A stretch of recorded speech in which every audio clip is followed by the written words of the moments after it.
राधे राधे। जय जय श्री राधे। श्री हरिवंश राधा वल्लभ लाल की जय हो। सभी संतों हरिभक्तों की जय हो। हमारे ठाकुर जी महाराज की जय हो। पूज्य गुरुदेव महाराज की जय हो। सभी संतों हरिभक्तों की जय हो। जय श्री राधे। आइए आज के दो प्रश्नों का श्रवण करते हैं जो हमारे साधकों ने हमारे पूज्य गुरुदेव महाराज जी से पूछे और गुरुदेव महाराज ने उनका समाधान बताया। जय जय श्री राधे। बहुत बहुत स्वागत है आपका हमारे चैनल में।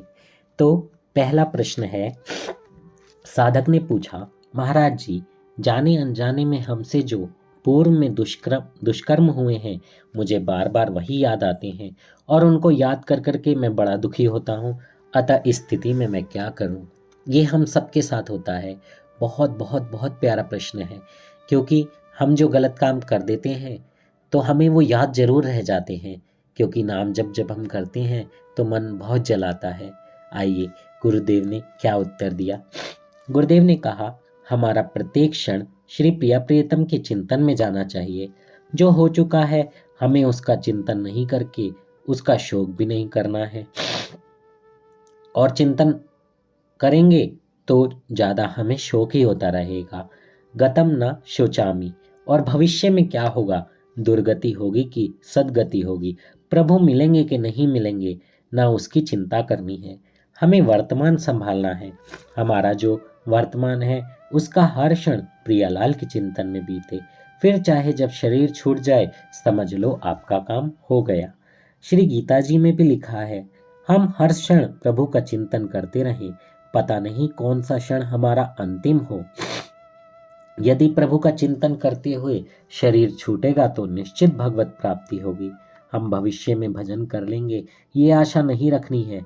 जो समय बीत चुका ना उसके विषय में सोचना है। बस वर्तमान का एक क्षण भी हमारा चिंतन से रहित ना जाए तो समझ लो आज यम मुक्त हो गए। श्रीमद् भागवत में कपिल भगवान ने भी कहा है, मन का सतत भगवत चिंतन करना यही मोक्ष का स्वरूप है और शरीर का चिंतन करना यही बंधन का स्वरूप है। मनुष्यों का मन ही बंधन और मोक्ष का कारण है। जय जय श्री राधे। श्री हरिवंश। मुझे उम्मीद है आपके प्रश्नों के उत्तर यहाँ गुरुदेव दे रहे हैं, उससे आपके मन के भी जो डाउट हैं वो क्लियर हो जाएंगे। जय श्री हरिवंश। राधे राधे। आइए अगला प्रश्न श्रवण करते हैं जो साधक ने महाराज जी से पूछा।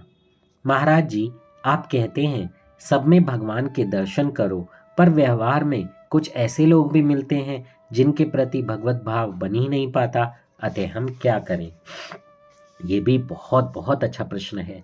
बहुत सारे साधकों के साथ ऐसा होता है कि कोई सामने आ जाता है जिसके बारे में हम ना जानना चाहते हो या ना बात करना चाहते हो या ना सुनना चाहते हो, पर वो सामने आ जाता है तो बहुत अजीब लगता है।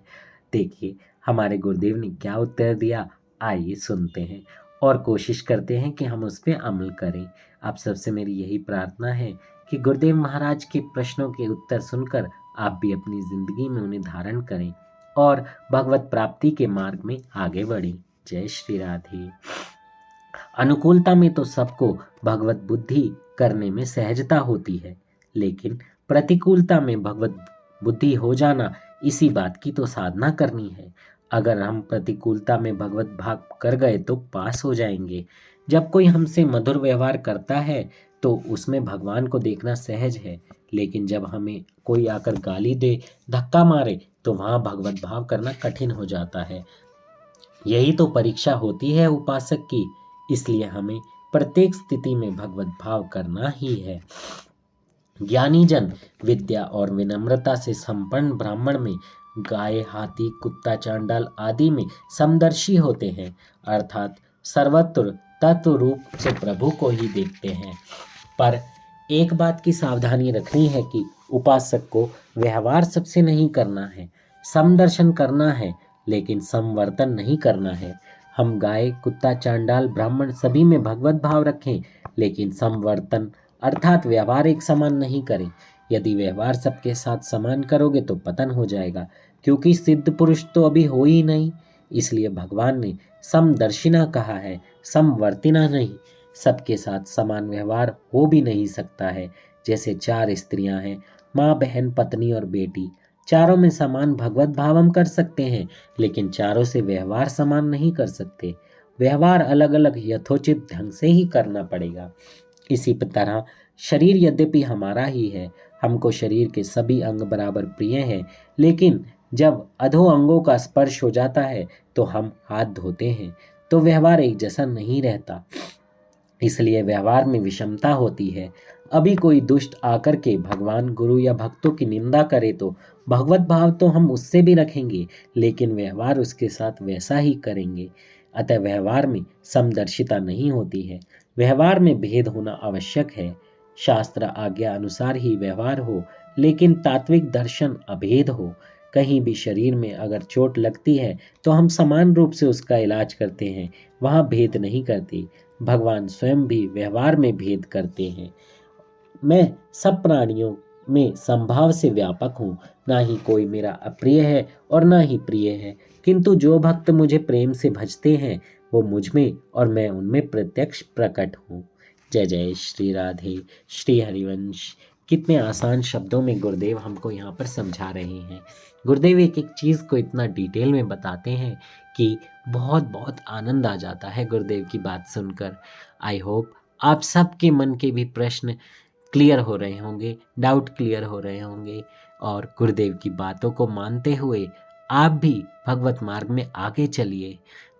गुरुदेव की बात मानिए, आपको प्रभु जरूर मिलेंगे। ये मैं नहीं कहता, मैं तो सिर्फ गुरुदेव की वाणी बोलता हूँ। मेरे गुरुदेव बहुत बहुत बहुत बहुत परम कृपालु हैं, भगवान हैं, वो साक्षात कृष्ण रूप हैं। बहुत बहुत बहुत प्यारे भक्त गुरुदेव हैं मेरे। बस मैं और क्या कहूँ, मुझसे ज़्यादा बोला भी नहीं जाएगा। जितना बोलूँ उतना कम है गुरुदेव के लिए। बस आपसे यही आग्रह है कि गुरुदेव के बताए हुए मार्ग पर आप चलिए। इन प्रश्नों से आपके मन के डाउट्स जरूर क्लियर हो जाएंगे। जय जय श्री राधे श्री हरिवंश। मुझ कहने में मुझसे कोई त्रुटि हुई हो तो क्षमा कीजिएगा।